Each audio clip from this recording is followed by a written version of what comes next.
दोस्तों, हमारे देश भारत को हमेशा से ही ऋषियों और सिद्ध महात्माओं की भूमि कहा जाता है। भारत में बहुत सारे ब्राह्मण पुजारी निवास करते हैं, जिनमें से एक कथावाचक भी होते हैं। भारत में कई ऐसे कथावाचक हैं जिन्होंने अपनी कथाओं और प्रवचनों के जरिए न केवल भारत में बल्कि पूरी दुनिया में भी हिंदुत्व का डंका बजा रखा है। लेकिन दोस्तों, आपके मन में कभी न कभी ये सवाल ज़रूर आया होगा कि आखिर ये सभी कथावाचक कितना कमाते होंगे। इसलिए दोस्तों, आज हम आपके लिए ये वीडियो लेकर आए हैं।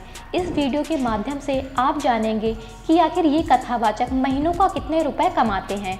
अगर आप भी जानना चाहते हैं इन कथावाचकों की कमाई के बारे में, तो बने रहिए हमारे साथ वीडियो के एंड तक। नंबर 10, राजन जी महाराज। दोस्तों, राजन जी महाराज अपनी राम कथा और राम भजनों के लिए सबसे ज़्यादा प्रचलित रहते हैं। दोस्तों, आपको बता दें, पूज्य राजन जी महाराज की कथा को आज के युवा काफ़ी ज़्यादा पसंद करते हैं। राजन जी का कहना है कि युवाओं को रामायण एक बार तो ज़रूर देखनी चाहिए और उसे अपने जीवन में लाना चाहिए। दोस्तों, आपको जानकर हैरानी होगी कि राजन जी महाराज अपनी एक कथा और भजन के लिए लाखों रुपए लेते हैं।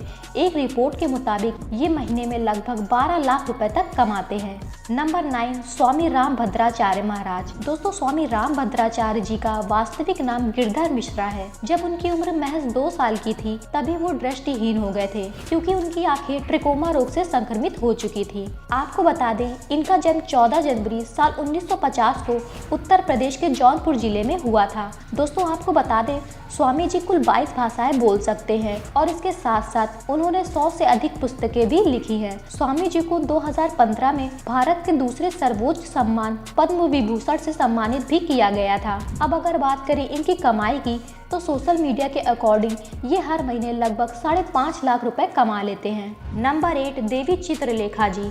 दोस्तों, देवी चित्रलेखा जी भारत के प्रसिद्ध कथावाचकों में से एक है और इनकी कथा सुनाने का अंदाज बेहद ही मीठा है। चित्रलेखा जी भागवत और राम कथा का पाठ करती हैं और लाखों लोग इनके प्रवचनों को सुनना काफ़ी पसंद करते हैं। इनकी आवाज़ में इतनी मधुरता है कि कभी कभी भक्त भगवान की भक्ति में लीन होकर रोने लग जाते हैं। 4 वर्ष की आयु से ही इन्होंने श्री गिरधारी बाबा नाम के एक बंगाली संत के मार्गदर्शन में गौड़ैया वैष्णववाद में शिक्षा प्राप्त करना प्रारंभ कर दिया था। इसके बाद महज 6 वर्ष की छोटी आयु में ही इन्होंने अपनी पहली भागवत कथा का पाठ वृंदावन के तपोवन में किया था। आज चित्रलेखा जी देश में ही नहीं बल्कि विदेश में भी कथा वाचन करती हैं। चित्रलेखा जी ने अपनी पहली कथा उत्तर प्रदेश के बरसाने में सुनाई थी। चित्रलेखा जी की कथाओं को टेलीविजन पर कई चैनलों के जरिए टेलीकास्ट किया जाता है। साथ ही इनका खुद का एक यूट्यूब चैनल भी है और रिपोर्ट्स के मुताबिक ये हर महीने 10 लाख रुपए तक कमा लेती हैं। नंबर 7, श्री इंद्रेश उपाध्याय जी। दोस्तों, श्री इंद्रेश उपाध्याय जी का जन्म 7 अगस्त 1997 को वृंदावन में हुआ था। आपको बता दें, श्री इंद्रेश उपाध्याय जब मात्र 13 वर्ष के थे, तभी इन्होंने श्रीमद् भगवद गीता का पूरा ज्ञान प्राप्त कर लिया था और अपने पिता के कहने पर एक कथा वाचन के साथ साथ एक भक्ति गायक भी बन गए। आज के टाइम पर इनका एक यूट्यूब चैनल है, जिसमें ये भक्ति गीत और कथाएं सुनाकर हर महीने 3.5 लाख रुपए तक कमा लेते हैं। नंबर 6, श्री गौरव कृष्ण शास्त्री जी। दोस्तों, श्री गौरव कृष्ण शास्त्री जी का जन्म 6 जुलाई साल 1984 को वृंदावन में हुआ था।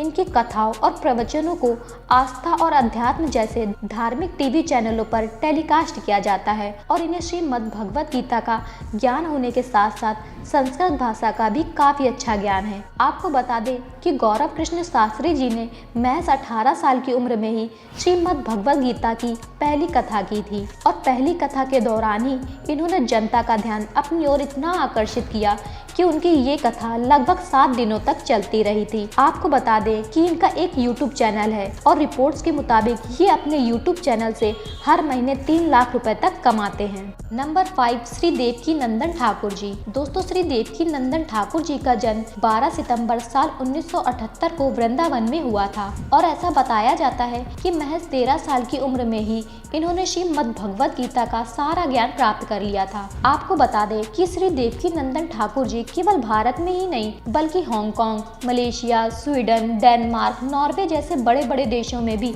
अपनी कथा का आयोजन कर चुके हैं। अब अगर बात करें इनकी कमाई के बारे में, तो श्री देवकी नंदन ठाकुर जी एक कथा कराने का लगभग 7 से 8 लाख रुपए चार्ज करते हैं और इसके अलावा उनका एक यूट्यूब चैनल भी है जिससे वो हर महीने 5 लाख रुपए तक कमाते हैं। नंबर 4, श्री अनिरुद्धाचार्य जी। दोस्तों, मशहूर कथावाचक श्री अनिरुद्धाचार्य जी का जन्म 27 सितंबर 1979 को मध्य प्रदेश के जबलपुर जिले में हुआ था। आपको बता दें कि श्री अनिरुद्धाचार्य जी ने अपने करियर की शुरुआत एक कथावाचक के तौर पर ही की थी, लेकिन आज के समय में वो एक कथावाचक होने के साथ साथ एक मशहूर भक्ति गायक भी हैं, जिनके भक्ति भरे गानों को सुनने के लिए हमेशा ही लाखों लोगों की भीड़ इकट्ठा हो जाती है। अब अगर बात करें इनकी कमाई के बारे में, तो रिपोर्ट्स के मुताबिक ये एक कथा के लिए तकरीबन 7 लाख रुपए चार्ज करते हैं और इसके अलावा ये अपने यूट्यूब चैनल से हर महीने लगभग 3 लाख रुपए तक कमाते हैं। नंबर 3, जया किशोरी। मशहूर कथावाचक जया किशोरी जी का जन्म 13 जुलाई साल 1995 को राजस्थान के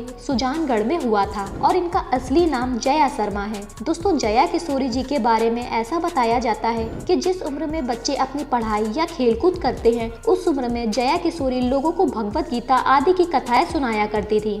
जया किशोरी एक कथावाचक के अलावा एक प्रसिद्ध भजन गायिका भी हैं, जो कि अपनी मीठी आवाज में सभी भक्तों को भजन गाकर सुनाती हैं। आपको बता दें कि जया किशोरी एक ब्राह्मण परिवार से ताल्लुक रखती हैं और शायद यही वजह है कि जया किशोरी बचपन से ही भक्ति भाव में लीन रहती थी। अब अगर बात करें जया किशोरी जी की कुल कमाई के बारे में, तो रिपोर्ट्स के मुताबिक जया किशोरी जी अपनी एक कथा कराने के लिए 9.5 लाख रुपए चार्ज करती हैं और अपनी इस कमाई का एक बड़ा हिस्सा वो नारायण सेवा संस्थान में जरूरतमंद लोगों के लिए दान कर देती हैं। नंबर 2, प्रदीप मिश्रा जी। दोस्तों, अगर बात की जाए सबसे प्रसिद्ध कथावाचकों की और उनमें पंडित प्रदीप मिश्रा जी का नाम ना आए, ऐसा भला कैसे हो सकता है। दोस्तों, आपको बता दें कि पंडित प्रदीप मिश्रा जी का जन्म साल 1980 में मध्य प्रदेश के सीहोर जिले में हुआ था और ये बचपन से ही मंदिरों में श्री शिव महापुराण की कथा सुनाने के बेहद शौकीन थे और अपनी इसी काबिलियत के चलते आज ये इतने मशहूर कथावाचक बन चुके हैं, जिनकी कथाओं को सुनने के लिए केवल भारत से ही नहीं बल्कि विदेश से भी लाखों की भीड़ इकट्ठा हो जाती है। मीडिया रिपोर्ट्स के मुताबिक पंडित प्रदीप मिश्रा जी अपनी एक कथा कराने का 7 से 8 लाख रुपए चार्ज करते हैं और इसके अलावा इनका एक यूट्यूब चैनल भी है, जिससे वो तकरीबन 40 लाख रुपए तक हर महीने कमाते हैं। नंबर 1, धीरेन्द्र कृष्ण शास्त्री जी। दोस्तों, आज के टाइम पर शायद ही कोई ऐसा शख्स होगा जो बागेश्वर धाम के पीठाधीश्वर पंडित धीरेन्द्र कृष्ण शास्त्री जी के बारे में ना जानता हो। इनके भक्त इन्हें बागेश्वर बाबा कहकर भी बुलाते हैं। आपको बता दें कि पंडित धीरेन्द्र कृष्ण शास्त्री जी का जन्म 4 जुलाई 1996 को मध्य प्रदेश के छतरपुर जिले में हुआ था। वैसे तो ये रामचरित्र मानस और रामायण आदि की कथाएं सुनाने का शौक रखते हैं, लेकिन इसके अलावा पंडित धीरेन्द्र कृष्ण शास्त्री जी अपने दिव्य दरबार की वजह से काफी ज्यादा मशहूर हैं। धीरेन्द्र कृष्ण शास्त्री जी एक ऐसे दिव्य दरबार का आयोजन करते हैं जिसमें वो अपने भक्तों की हर समस्या का समाधान बताते हैं।